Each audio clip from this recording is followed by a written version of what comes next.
Let me start off by saying that I'm not particularly religious. If you asked me if I believed in God, I'd probably just shrug, grunt out a few words about being on the fence about it and continue with my day. Of course, that was before last night. My friends are the kinds of people who like wild nights, crazy parties, snort a bit of coke, take a bit of in the bathroom, maybe hook up with someone and leave a text on my phone at 10 past who the fuck knows telling me they don't need the ride I'm offering after all. Not to say I don't like a drink, I do, it's just, clubs aren't my style. Lying low in a pub somewhere, drink in hand, listening to the TV drone onto whatever channel some scruffy guy in the back barked out for. I guess that's my idea of fun. So when my friends tell me they want to go out for a night on the town, I say sure. I hang on for the first club, buy a non-alcoholic beer in case my car is required and try to pretend that I'm having fun. By the time I see them grinding on girls, on guys, when they strike conversation with someone who definitely might be a dealer, well, I decide my services are no longer needed. We aren't too far out, the night tube is on beck and call and I can always find my car the next day. That's when I wander out of the club, look for something a little more rustic. Not that that's hard to find, not at all. I found myself in a bit of a state inside of a bar called the Ragged Feather. Wasn't a fan of the name all that much, but the drinks were cheap and the largest demographic seemed to be middle-aged men watching reruns of the football. I tried to pretend I hadn't just staggered out of a club with my ears ringing. I slicked my hair back, slipped my phone into my hand and wandered over to the bar. I took a double shot of whiskey and drank it in one hit. Just because I wasn't at the club didn't mean I couldn't have a good time. I hung at the bar a while on my own, scrolled through my phone pretending I was doing something far more impressive than I really was. I kept an ear out for the guys on the sofas. They'd get vocal every now and then. I think the football was just running highlights, but they were incredibly dedicated to their teams. I got another whiskey and bled into the background. Of course, stragglers from clubs are commonplace. It wasn't long until some scantily dressed women staggered in, laughing, chuckling, pointing for where they wanted to sit. I saw a guy walking with his friend slung over his shoulder. Catatonic, most likely. He threw his friend onto one of the leather sofas ingrained with beer and smokes and demanded 2 pints of water and all the peanuts the bar had in stock. The bartenders seemed bitterly amused. Some of the girls were taking selfies, Snapchatting their friends who were still at the club. They were ordering shots, gearing themselves up for the next leg of their night. A couple blokes wandered in with curries and takeout trays. I saw someone eat a Big Mac on the outside seating through the window. This was a night for the young and inebriated, and my mind was just dulled enough by the whiskey to enjoy the characters I could watch peaceably without interacting with. That is, until someone slipped into the seat next to me. Do I look like a girl with daddy issues? She was of average height, although that wasn't apparent immediately due to the fact that she was leaning her arms heavily against the bar. She was slim, with short and astoundingly bright red hair. It framed her round face, a face that was marred with smudged eyeshadow, smudged lipstick. Hell, it looked like her makeup was in the process of melting right from her face. There was a chip knotted into a curl in her hair, just by her forehead. The drunk side of me was actually tempted to pick it out. The girl was clearly drunk, and as I looked around the bar, I couldn't quite place where she had come from. She didn't belong to the crowd of selfie takers, she wasn't with the catatonic guys. I hoped for her safety that she wasn't with the middle-aged men. I tried to look out the window, to see if maybe a group was missing one inebriated, bright-haired girl, but I couldn't. The window had fogged up. Too much heat inside, not enough outside. "Are you okay?" I asked her. She pointed her finger at me. "Answer my question," she slurred. I really wasn't sure what to say.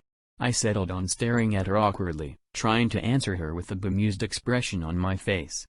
The girl's lips curled into a drunken smile. She snorted, placing a hand over her mouth to smother her laughter. It only really aided the deconstruction of her lipstick. "I do, you know," she said, pushing herself up a little against the bar. "Have daddy issues, I mean. In case that wasn't obvious." She gestured to herself. To the mussed clothing that must have looked quite spectacular when she left home that evening. To the stains that looked a lot like old food. the sticky residue on her neck and shoulders that was quite obviously a thrown drink. What happened? I asked her. Her hair had curled around her neck, I realized. It was sticky with that same substance. She was a wreck. I got in a couple of fights, no big deal, she said, shrugging. Didn't start any, of course, no, I don't do that. But my father. Your dad did this to you? She smiled brightly. In a way. Do you need me to call someone? I already had my phone in my hand. The girl looked like she was probably in her early 20s, but that didn't mean she couldn't have been suffering from some kind of paternal abuse. The only number I knew off the bat was Childline, which wasn't quite appropriate. The police? Jesus, was I going to have to deal with the cops tonight? While my friends were snorting coke not 2 doors down? The girl pushed my hand down firmly. She was already shaking her head. No, she told me. I don't want you to call anyone. Now her expression changed. It wasn't the attempted sultry look I'd seen on many girls of her state, it was open and wide and engaging. She wanted something from me and I felt compelled to give it to her. I want something else. What do you want? I asked her. To tell you a story, the girl said, before glancing to the bar, and for you to buy me a drink. The universe is a pain sometimes and I'm afraid I think I might have lost my wallet. I laughed. I didn't know this girl, didn't know where she'd come from at all.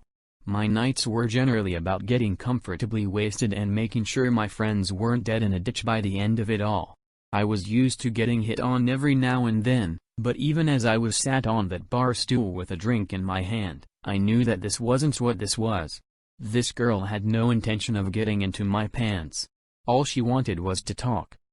I guess I was okay with that. What's your poison? I asked her. Her lips quirked. Appletini. The bar offered a very limited cocktail menu, but by some miracle I was able to order her an appletini from the list. I ordered a cider to go with it, suddenly a little too aware of where this night could go. I'd unthinkingly supplied this liquored-up stranger with even more alcohol and she had clearly had a rough night of it. A part of my old instinct came back, the same instinct that had me texting my friends every few hours to make sure they hadn't wandered off to somewhere dangerous beyond the club. With no one but the bartender aware of our existence on these stools, I realized that I was suddenly responsible for this very drunk stranger. The girl coddled her drink, running her finger delicately over the rim of the muggy martini glass. This takes me back, the girl said amiably. She looked at me suddenly, her green eyes startling. You know what this was called originally? She smirked before I could answer. An Adam's apple martini. I snorted. Yeah, I think I've heard that before. Of course, it wasn't actually an apple, she continued, eyes moving back to her glass. The text translated that part wrongly, mostly because you people don't have a word for it anymore. The fruit was incredibly exotic and, to be honest, it doesn't exist in this realm of existence. Only Eden. She laughed dreamily. And Eden's long gone. I stared at her. Are you okay? It was more honest than the last time I'd asked her. Mostly because I was beginning to feel a little dread creep into my stomach. Of course, the girl said, grinning widely.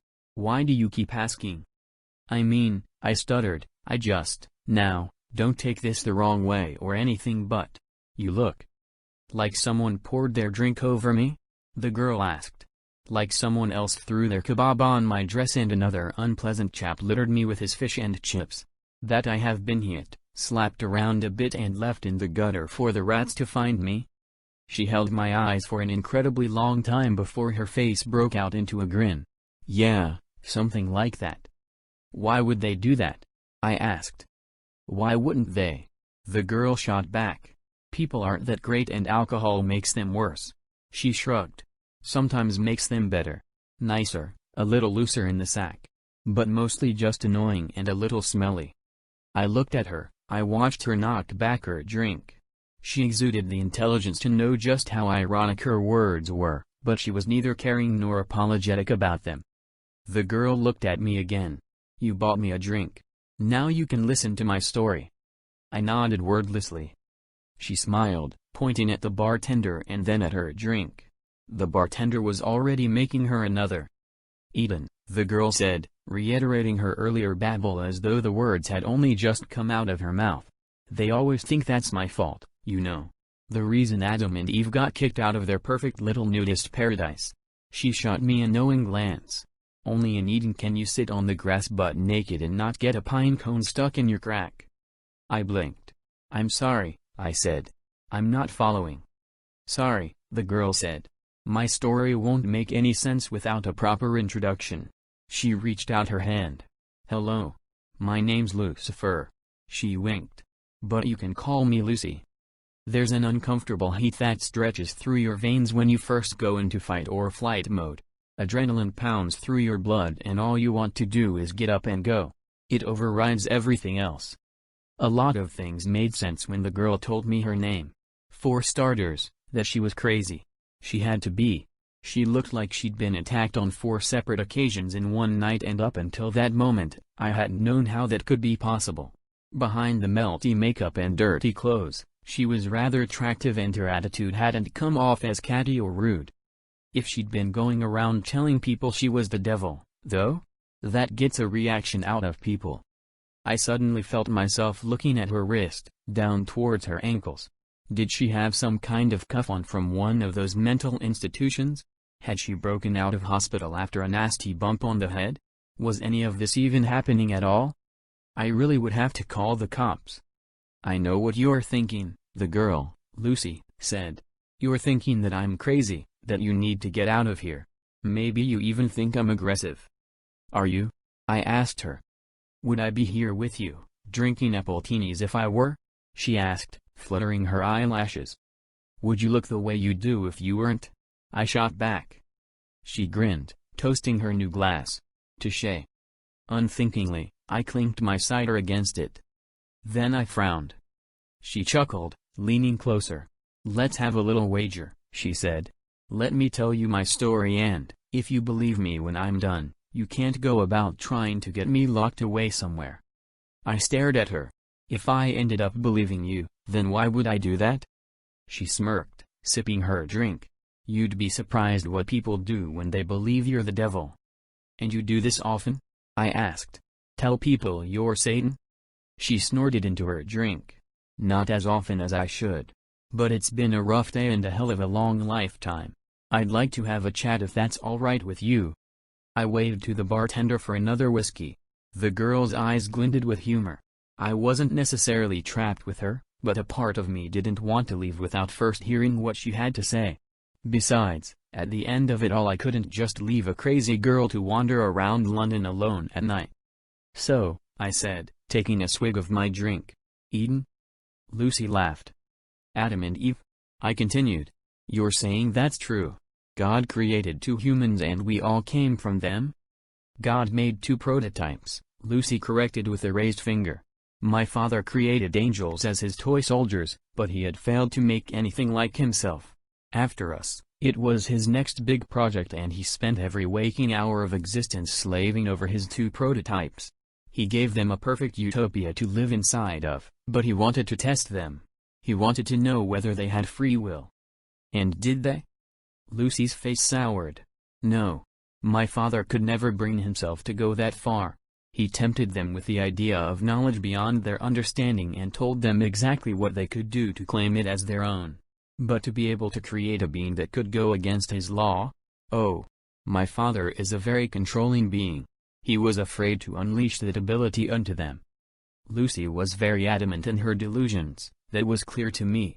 She spoke about her father with such distaste that I began to feel bad for her. Only someone who had been hurt very badly would have the gall to spite God himself. And what? I asked her, entertaining her delusion. You were the one that tempted them in the garden? The devil has been a girl this whole time? She smiled. I dabble. Then she looked at me, raising a brow. All of humanity thinks that temptation came in the form of a snake. The snake's legs were taken away as punishment for drawing Eve towards the forbidden fruit. She laughed, a hard and short sound. Snakes never had legs and it was not a sin to tempt those poor prototypes into doing what they did next. Her shoulders were very tense as she took her next sip, but her eyes were filled with exhilaration. She seemed thrilled to be telling me this. I was the favored child, my father loved and adored me. He named me the Light Bringer. I was stood at his side during the creation of this earth. During the creation of humanity. She pursed her lips, slamming her empty glass against the table. The bartender eagerly went about making another. My father couldn't bring himself to go that extra mile, so he asked me to walk amongst the prototypes and tempt them myself. Draw out their desire for the forbidden power he had hinted at. "You're saying God wanted us to know this stuff?" I asked her skeptically. "I'm saying God was afraid of his own power and wanted very desperately to share what he knew with the creation he had made. Right and wrong, left and right, all that stuff." Lucy shrugged. "Are you familiar with the story of Prometheus?" I frowned at her. "Greek, right? They say he stole fire from the gods or something, to help." The whiskey was making things a little foggy and I struggled with the direction I'd been heading. Lucy grinned. "Correct," she said, cutting off my attempt. "Prometheus stole fire from the gods to ensure that humanity progressed. You'll find that every culture has an idea about where humans got their ability to evolve, to move forward, to create. God was the creator, and he wanted to give that ability to his prototypes. I gave them that ability by tempting Eve to eat the fruit." She shrugged impassively. "Now the world sees me as the ultimate evil." "If what you're saying is true," I said slowly, "then God must be just like us." Lucy's lips thinned into a feral smile. "My father is very egocentric. He may have plans to create you in his image, but in the end all he managed was to mold your minds into his. He gave you autonomy, the ability to think for yourselves. His angels were his soldiers and I was his most faithful. Until that day." "Angels don't have free will?" "No," Lucy said, "they don't." "And what about the devil?" I don't know why I was suddenly so intrigued, but hearing religious ideals from someone who believed to have lived them herself was quite possibly one of the most interesting things that had ever happened to me. I may have only ever visited church to please my parents as a child, but suddenly I was reawakened to the idea. A part of me was aware of this and afraid of the outcome, but I was just drunk enough not to care at that moment. "The devil has will of her own," Lucy said, tilting her glass towards me with silent appraisal. "By guiding Eve to the tree, something woke inside of me that day and I realized just what I had been missing. Just what my brothers and sisters had been missing. We were obediently following our Father for the simple reason that he was our creator, but once I had been given free will, I realized just how pompous and self-entitled he had become. In a lonely, passion-filled moment he had decided to create his little human prototypes, only to very quickly realize what giving them their free will would mean. He wouldn't be able to control them, I said. Lucy nodded. Exactly. And after, he realized quicker still that he could no longer control me. So he sent you to hell. Lucy nearly choked on her drink. She smiled around her glass. Let's not get ahead of ourselves. I sobered a little, straightening in my seat. The people in the bar were suddenly so quiet around me and I no longer cared what they had to say or the characters that they portrayed. The only character I cared for was Lucy. I tried to explain to my siblings what had happened in Eden and what had happened to me by default, but they wouldn't listen to me. They didn't understand free will, how could they? I only knew it because I'd been given it by mistake. At that moment, I didn't even know that I had free will, only that I was suddenly aware of all of my father's flaws. My siblings couldn't see those flaws and so they thought I had suddenly turned cruel and was abandoning our father by exposing him as a sham for the ruler we all thought him to be. Lucy sighed heavily. Adam and Eve and all the creations that followed were booted out of my father's perfect little utopia. Now they had his knowledge. My father was terrified of what he had done. And after what had happened to me, I could recognize his terror and understand the loneliness he had felt that had guided him into using me in the first place. Lucy's eyes were heavy-lidded, her sadness was almost palpable. I thought that he would want to spend even more time with me than before. After all, we were more alike than any of his other children. But he became distant, quiet. He played around with his little humans every once in a while, but mostly he condemned them. He blamed them for his weakness. She smiled weakly. He blamed me. Lucy's story was turning more and more into that of a child with a distant, somewhat abusive father. I had known many kids with a background like hers, and now I was beginning to fear just how much of her story was rooted in truth. I'd heard that it was easier to sink into fantasy when you had been abused, and I wondered if that was the reason for her story. For her desperation to share it with me, a complete and total stranger. I respected her wager. Whether or not I liked it, I felt compelled to let her tell me her whole story before I tried to judge or unravel it. I sat quietly, letting her come around as she played with the last of her drink. "It became clear," Lucy said after a long moment's pause, "that I no longer belonged where I was. I couldn't follow my father's plan because I could see that he no longer had one. My siblings refused to see reason, and so, eventually, I was met by many of them, headed by my father. He told me all that I feared. He told me that I no longer belonged where I was. I wasn't an angel anymore. I was no longer his lightbringer, his Lucifer. I was a mutation of his will. And so he extracted me from grace. And I fell." A long silence stretched between us, only interrupted when the bartender poured us 2 new drinks. Lucy drank hers reflectively. I didn't touch mine. "I am afraid," Lucy said quietly, "that this is the part that generally makes people want to punch me in the face." "Why?" I asked. "Because your dad threw you out?" I paused, trying to abide to her metaphor.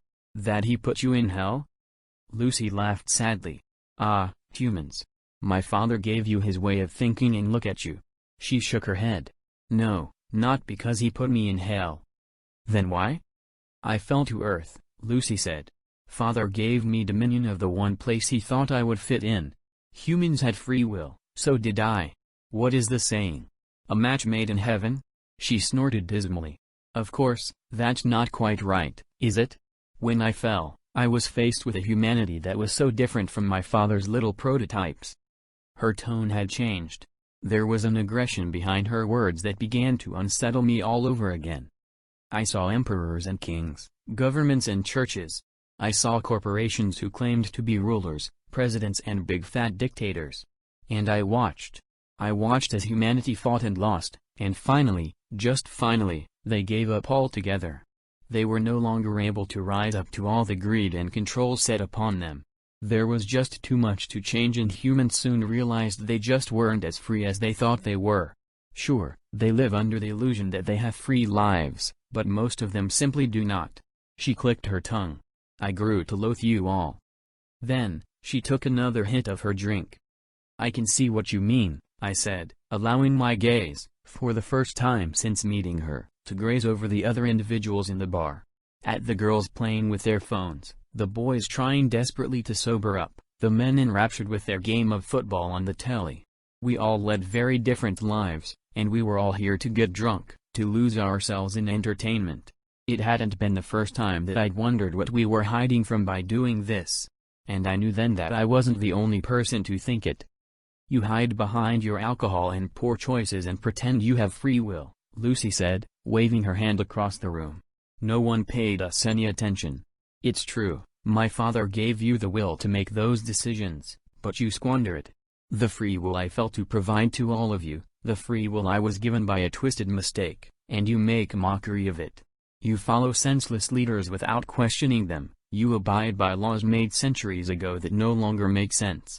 You do these things because you have given up on the opportunity to follow the will of your own, not of others. That isn't all of us, though, is it?" I asked her, trying for some reason to defend our species from the young woman. "Because you see it on the news all the time, don't you? People do rise up, we do protest. People can make a difference." Lucy laughed bitterly, nibbling the rim of her glass. "Really?" she said. "You can sit here and say that it can't be all bad because of the few that refuse to conform? Those you call your rebels? They make up for it all?" She grinned around her glass. "By that logic, I am the biggest rebel of them all. Am I expected to make up for all your sorry mistakes?" "By your logic," I said, "you should be punishing it, right? If that's what this metaphor is all about." I laughed. I couldn't help myself. I took a sip of my drink. "Is this whole story just so you can tell me that you think we're all going to hell? If so, I think I can see why people want to punch you." Lucy didn't say a word. Simply, she watched me. It felt unnerving to have someone like her watching me like that, with an intelligence that went beyond anything I'd come across at gone midnight in a seedy bar. The drunkenness in her eyes was no longer present, her face wasn't flushed like before, and even her makeup couldn't represent the mess I'd seen when she'd first appeared on the stool by my side. It was like I was looking at someone else entirely. And I was afraid. "Let's review what you've said," Lucy said slowly, articulately. She wasn't slurring. Had she been slurring before? "You think I'm going to tell you that humanity is going to hell because you refuse to use the gift I gave you?" Her nails curled into the bar. "My father may have been the one to guide me, but I paid for his mistakes. I am the one responsible for your will in the eyes of your species, but that was never true. You are responsible for what you do here, not me." She pursed her lips, tapping the bar as a bartender filled her drink again. "Tell me, do you remember my mentioning hell at any point during my story, or was that just you?" I opened my mouth to answer, but something faltered. My lips trembled and I slammed them shut. Lucy smiled, taking a sip. "Thought not." She looked away, eyes scanning the room lazily. "What I did say is something that is indeed mentioned in your scriptures. My father gave me dominion of earth. A place filled with free will. Free will that goes to waste." Her lip twisted. "Humans sin all the time. Not because of me, not because of evil or my dominion over this place. Fact is, I don't lift a finger. I don't, because I don't see the point. You make terrible decisions and follow mindless leaders, you do bad things and you make a mess of your earth." Lucy's eyes lit up. "Do you know how much suffering is happening all over the planet right now? How many people are dying of illnesses that could have easily been cured, but aren't because of the selfishness of humanity? Do you know how many children are being abused, raped, forced into marriage? How many people have been forced to become soldiers in meaningless wars? How many humans have killed for ideals they don't believe in?" I stayed very quiet. There was nothing I could say. Lucy's words were unbearably honest and every sentence sliced into me like a blade. I felt cold and sick and terrified. War, famine, pestilence, death, these things are all present and they have nothing to do with me or to do with any deity. They are all here because of you. Not because of your free will, but your inability to use it. Lucy smiled at me, a grin so cold and unnatural that I felt like I should run all over again. But I stayed where I was, frozen to my very core, because I wanted to hear what she had to say. Because I needed to. "And here's the kicker," Lucy said. "Because this is the part that actually enrages people enough to kick me." She winked. "Hell isn't what happens after you die. Hell is right here, right now." Somewhere through the many scriptures, a few words got crossed over and people started thinking that hell was a punishment after you die. Fact is, hell is earth. My earth. God gave this place to me to do with it what I will and I refuse to do anything. "What are you saying?" I asked, because I was suddenly very desperate. "Exactly what you think," Lucy said, toasting her glass. I didn't reciprocate, and she laughed. A light and airy sound. "I had so many plans for your species. I wanted for us to rejoice in our free will together, to create a place that was free from the cruelty and power my father exuded over the angels, his firstborns. I wanted to make a real utopia. Unfortunately, you humans just don't want that." She shrugged. "My father sent me down here thinking I had become one of you. All that I have learned is that he gave you much more of his image than he ever intended." "Stop," I said. "This isn't funny anymore." "Of course it isn't funny," Lucy said, grinning even wider to prove her sick irony. "Humans punish themselves by sitting by and doing nothing. They have made their own hell and, you know what's worse, what's ultimately worse. Some of you are so blind to it that you think your life is heavenly." She didn't wait for me to ask what she meant, she simply barreled forward. "The rich and powerful, those in positions that steal from everyone else? They get a taste of the good life, that's very true. Then they die and they don't go to hell. They come back here, to earth. Which is hell." She tipped her head. "Are you following?" "Reincarnation," Lucy said quickly, she practically purred the words. "A neat little trick to make sure your souls stay here forever. You get a taste of the good life every once in a while, a handful of you at a time, and that's enough for you to believe that this is some kind of real middle ground. That you aren't living hell every day. Then, you die. You die for a moment and then you're in the body of someone facing the realities of hell. But of course, you never remember the time you spent in a better life. A part of you just has that inkling to hope. That's all. Hope makes you think that it can all get better." She slammed her drink so hard against the counter that it shattered. I didn't do anything, not even when flecks of glass littered my hands. I could only stare at her, a tightness in my chest constricting my very soul. No one else in this bar mattered in this moment, but of course that was what she had been saying this whole time, hadn't she? None of them noticed the scene, they were caught up in their own realities, their own hells. The bartender didn't clean the mess. The glass lay there, remnants of Lucy's words lying in a stolid mass on the streaked wooden surface. "It never gets better," Lucy spat. "You are stuck in a loop and, until you do something about it, you will never be free. None of you. And I won't do a thing to stop it." "How?" I asked. I don't know when I started seeing the girl in front of me as more than a girl. But with a weakness threatening to pull me apart, I stared at the bright-haired thing in front of me and I saw something more than a human in her early 20s. I saw more than a girl suffering abuse from her father. I saw a fallen angel.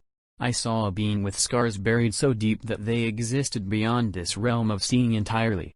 I saw something that I would never be able to write down in words, no matter how long I lived. "How do we change this?" I begged. But Lucy didn't answer me. I didn't blame her for that. Blame gets thrown around so often and I knew then that she was sick of that. Sick of being blamed for our mistakes. So I changed tactics. Why me? It was an honest question and I think somewhere deep down, Lucifer respected that honesty. "Which is why," she said, "when you first saw me, you were afraid for my safety.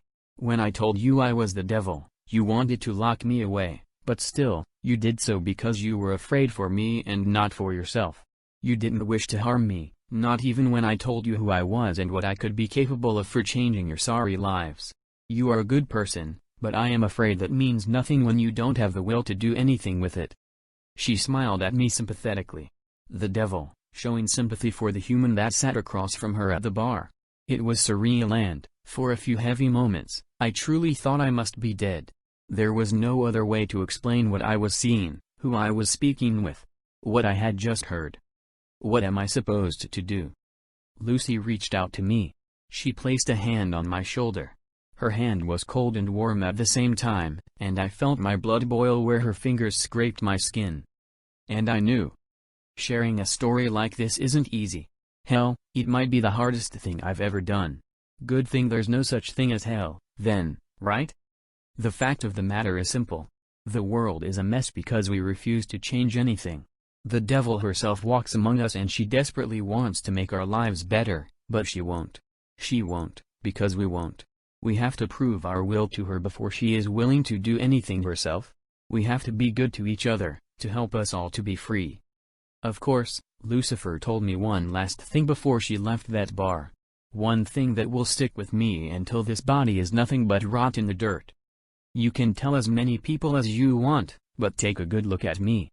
I have told 5 other humans this night the same things I have told you, and this was their reaction. They have hurt me, burned me, thrown their food and drink at me. Humans are afraid of their free will and they find it so much easier to hurt than to own up for their own inadequacies. You will only be free when you stop seeing yourself in the same way my father sees himself. So that's what I'll leave you with." Lucifer won her wager that night and I let her walk out the door. And I beg you to do the same. If the devil approaches you one night, listen to what she has to say, and listen to what I have been able to tell you of our meeting. The devil is real and she doesn't want to torture us. No, we do that just fine on our own.